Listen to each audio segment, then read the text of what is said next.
What's going on, everybody? It's your boy HDK back at it again with another video. Today's tip is about how to win at auctions without paying too much money. Let's go! Go! Go, go, go! All right, here we go.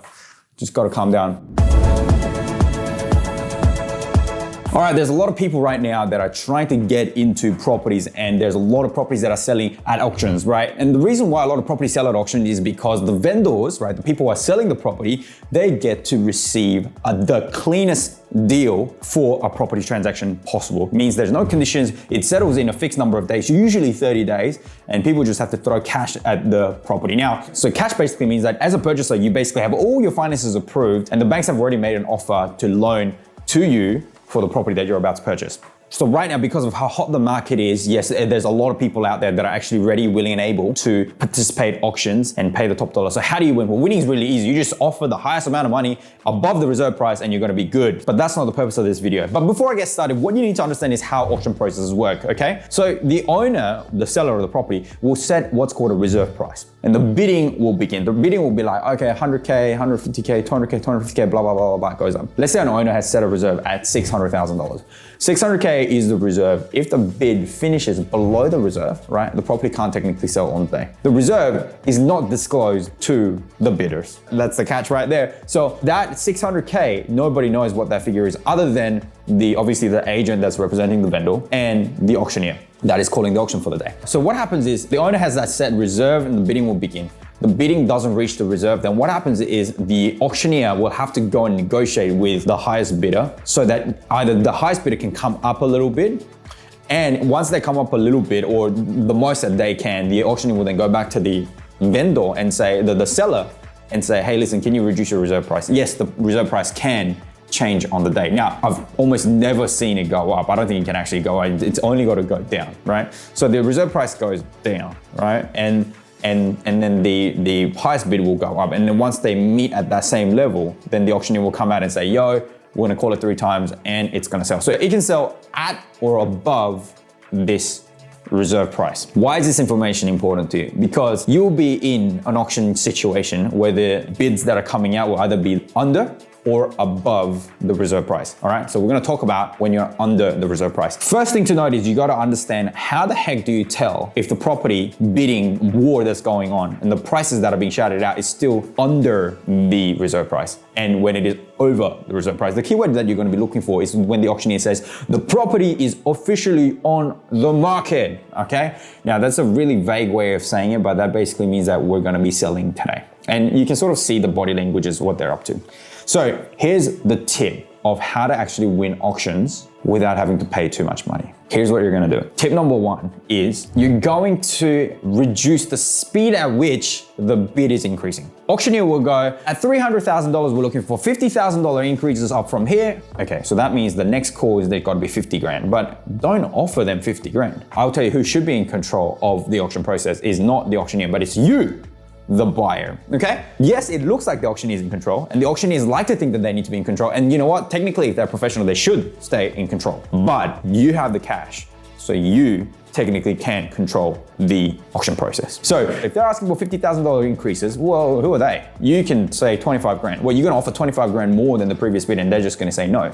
Of course. So obviously you can do that. So if they're looking for $10,000 increases, give them $5,000. $5,000 increases, give them $1,000 bids. Slow that bid down. Auctioneers, believe it or not, are considered an incredible challenge when the bid increment is lower. And guess what? If you start bidding in lower increments, the guy that's competing against you, he's not gonna bid any higher than you. He's gonna sense that, hey, the market wants to bid at smaller increments, so that's what you're gonna do. What? You're too ashamed of putting in lower bids. Really? Like you're making an investment and you as a buyer would ideally want to grab it at the lowest possible price if you can't negotiate any other terms in a contract. Well, obviously you want to then buy it at the lowest price, right? Now, I mean, sue me. I mean, that's how consumers behave, right? That you want to pay the least amount of money so that you get the best value out of the property that you're purchasing. And guess what? There's an old adage, in property, you don't make money when you sell, you make money when you buy. So if you buy it well, hey, you've made your money. So this advice really pays dividends right here. You want to slow down the bids. That's what you want to do. And that way it gives a sentiment to the rest of the crowd that, hey, this shouldn't be accelerating as fast as it should for some reason, right?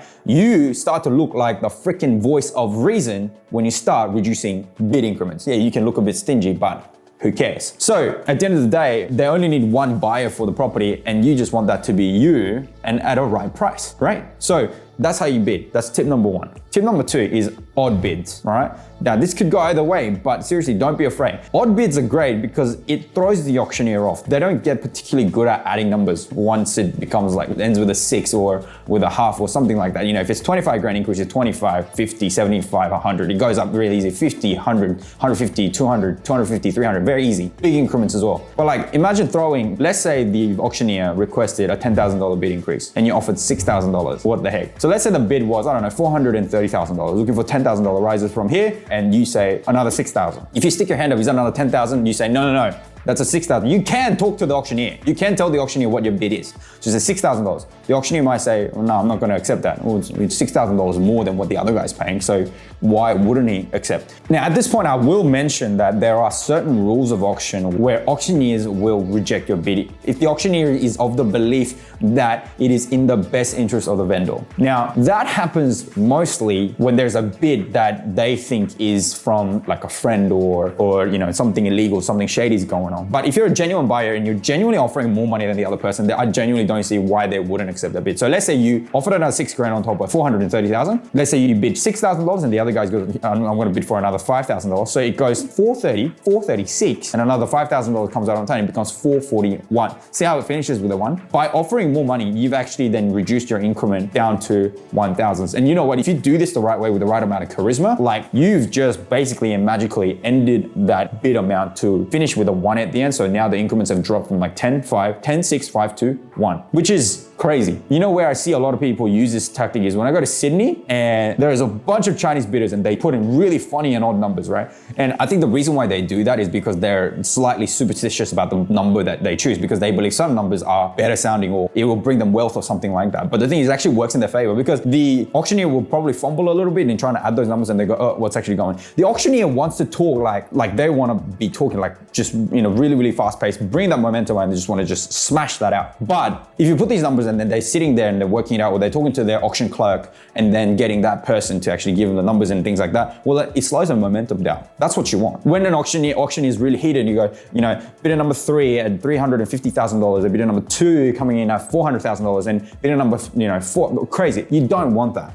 You don't want that. And you're going bid. That's just going too fast. Everyone just needs to calm down. I could probably say that to the entire market right now because it's going absolutely crazy. So don't be afraid to use odd bids. You might look a bit weird. Doesn't matter though. You know, you're just out there to try and get the best value for the purchase that you're going to make. All right. So that's tip number 2. Tip number 3 is a little bit more complex. In an auction process, you've got the reserve price. I've talked about it just before. The prices you're hearing may be below or above the reserve price. There's a likelihood that the auction will stall below the reserve price. That's if you do step 1 and 2 really well, right? So the owners have this expectation and they're not going to get it because your bid's sitting sort of somewhere here. Then if you're down to the last 2 bidders, what you're going to do is you're going to stop the bid. Just stop bidding, right? If it's just literally to the last 2 people. So the other guy, not you, is going to now then going to be negotiating with the auctioneer. They're going to make a big scene out of it. They're going to call the highest bidder over to where they are. They're going to talk to them, make it look all serious and shit. And then like the vendor they're going to like do it back and forth and the vendor's now going to, hopefully the highest bid will come up a little bit or they might just stay. Most likely they will stay because they know that they are the highest bidder in the marketplace. So why would they want to move unless they were stupidly emotional, which sometimes you're going to get, but most times they will just go, you know what, that's the most I'm going to do. And they're just going to stop. The vendor will then have to reduce their reserve price. So they will bring the reserve price down. So, and the auctioneer will then say, I will come out and say, ladies and gentlemen, the property is officially on the market. We're just going to simply call it 3 times and we're going to sell the property. All right. So going for the first time with bidder number 7, going for the second time for bidder number 7, going for the third and final time. And then what you're going to do is you're going to chuck another $500 on there. Right. So that bidder thought you were out, but now you're coming with another $500. That's gonna piss him off a lot because he had his ego boosted up real high, being the top dog, being called over to the front, negotiating, all whispers and cool, and he thought in his mind it was his. And then you come with another $500 and he's gonna start doing a bit of back and forth. And then you know what he's gonna say? He's gonna think that it's embarrassing and he's gonna stop. And that's how the auction will finish. And because it's above the reserve price, there's no further negotiations and boom, it's sold to you. So I've done that before for a client. I came in $95,000 below what the brokers and the banks did a valuation on the property. I'm not even kidding. And the house is the same, but in an auction, then you can really play it. The problem with auctions going out of control is because a lot of buyers don't really have that much experience, right? How many properties would you buy in your life? How many properties would 90% of us buy in our lives? If you're not really in a deal-making sphere or you have millions, trillions of dollars to spend on properties, you're not going to do too many property transactions, let alone auction process, like auction sale. So what I see in the market is that there's a lot of people out there that are quite emotional, they're quite nervous on the day, and they just keep shouting numbers out there. My suggestion is actually understand the process and understand how it can be played in your favor and just bring a lot of charisma with you on the day. Okay, we know you have money. That's why you're there. We know that you've registered. That's why you're there. So take this advice, right, and use that for your advantage, because auction processes can actually be a good opportunity for buyers to actually end up with a nice property. And on the day, once the reserve gets adjusted and prices go above, well then, hey, it's yours. Basically, it's basically yours. So give it a go. If you need help, get in touch with me. I will bid for you. And I know the process inside. I am a licensed auctioneer, and I can help you. So don't be afraid to use some of these tactics yourself. If you need some clarification, ask and leave the comments below. Please like and share this video and subscribe to my channel, because I give some pretty damn straightforward advice to property buyers who are in the market, who wants to get stuff done, make a bit of money. So let's share this message far and wide, and I will see you very soon. HTK out. Peace.